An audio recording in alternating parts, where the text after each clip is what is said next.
What if the numbers behind America's economy are no longer trusted? What if one decision, one firing, has the power to shake global markets and political balance alike?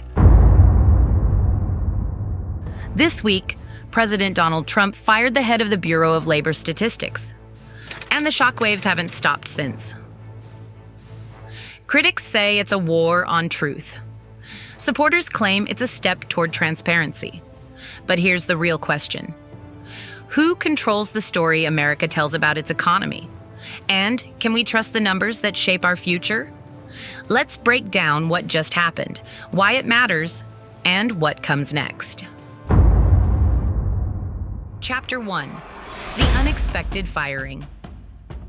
In a stunning Friday afternoon move, President Trump dismissed Bureau of Labor Statistics Commissioner Erika McEntarfer. Why?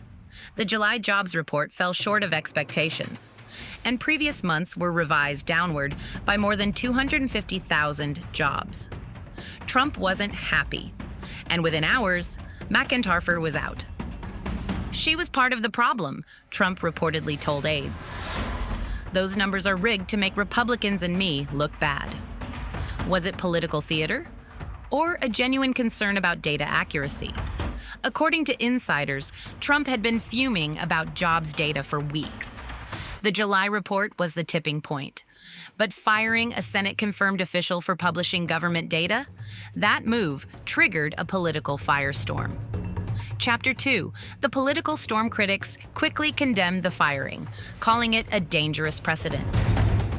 Even William Beach, McEntarfer's predecessor during Trump's first term, spoke out. This undermines the statistical mission of the Bureau, Beach warned.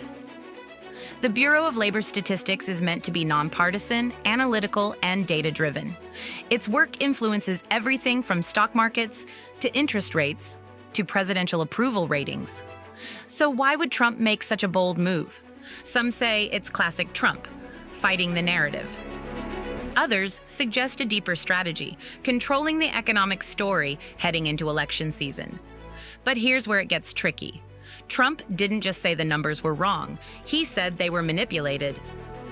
"Rigged," he tweeted, "designed to make me look bad." Yet, economists across the board say that's simply not how it works. The BLS uses long-standing methods, public survey data, and transparent calculations.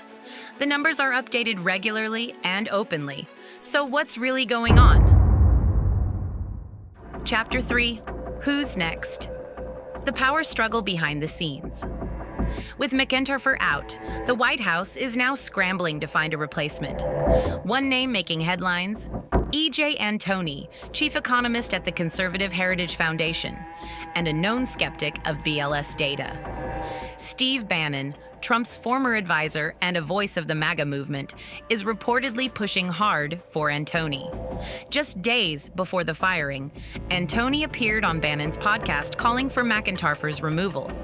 Then, she was gone. But Antoni told NBC News he hasn't been contacted by the White House. Officially, nothing is confirmed. Behind the scenes, Trump's top advisors, Treasury Secretary Scott Bessent, NEC Director Kevin Hassett, and Stephen Moran, are said to be weighing in. Trump himself promised to name a new commissioner within 3 or 4 days. But here's the dilemma. How do you find someone with both credibility and loyalty, especially after firing someone for doing their job? Chapter 4. Trust in data at risk. Here's where things get serious. The Bureau of Labor Statistics doesn't just serve politicians. It serves the public, businesses, and global markets. And if that trust is broken, the consequences could be far-reaching. Economist Catherine Ann Edwards put it bluntly: the idea that a single commissioner can manipulate jobs data is a bald-faced lie. In fact, the BLS publishes its data methodology online. The surveys are open. The math is public. The process hasn't changed, regardless of who's in office. So what's the real concern here? For some, it's about public perception. If people believe data is political, it becomes political, regardless of the truth. As economist Stephen Moore said, there's no real evidence the numbers were fixed, But if people believe that, they lose faith. Chapter 5. The bigger picture. Manipulation, modernization, or mistrust. The White House is now claiming that the BLS has failed to modernize, and that's why the numbers are unreliable. They say the agency is slow to adapt, that its surveys don't reflect the current economic landscape. Could that be true? Maybe. Economic data is always evolving, but critics argue that blaming one person or one method isn't the solution. They worry that Trump's firing of McEntarfer sends a chilling message. If the numbers don't support the narrative, fire the messenger. It's not just about this job report. It's about the precedent it sets. Will future commissioners feel pressure to align their numbers with political expectations? Will the public question every future report? And most importantly, who benefits from that doubt? Conclusion: what it means for America's economic future. Whether or not you support Donald Trump, this story reveals something deeper.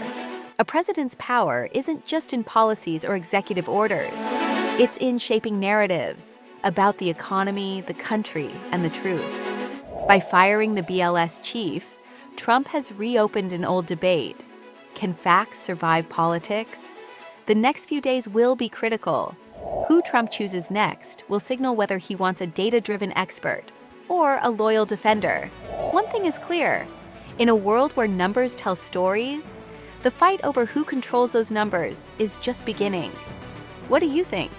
Was Trump right to fire the BLS chief? Or did he just politicize America's economic data? Drop your thoughts in the comments. Don't forget to like, share, and subscribe for more deep dive political analysis without the spin.